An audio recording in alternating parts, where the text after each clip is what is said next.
மீன் குழம்பு வைக்கிறதுக்கு ஒரு பேனில் எண்ணெய் ஊற்றிட்டு பெருஞ்சீரகம் 1 ஸ்பூன், 1/2 ஸ்பூன் மிளகு, 1/4 ஸ்பூன் வெந்தயம் போட்டு அது பொரிஞ்சதும் வெங்காயம், 4 பல் பூண்டு, அரை தக்காளி வெட்டி வச்சுருக்கேன், அதையும் போட்டு நல்லா வதக்கிக்கோங்க. ஒரு கைப்பிடி அளவுக்கு தேங்காய் துருவி கூட சேர்த்துக்கோங்க. இப்போ நான் வெட்டி சேர்த்துருக்கேன், இதையும் வதக்கி அரைச்சி வச்சுக்கோங்க. இப்போ மீன் குழம்பு செய்ய ஸ்டார்ட் பண்ணிடலாம்.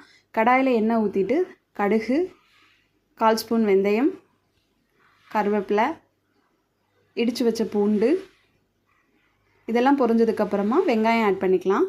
வெங்காயம் பொன்னிறமாக வதங்கின பிறகு 4 பச்சை மிளகா, தக்காளி ஆட் பண்ணிக்கோங்க.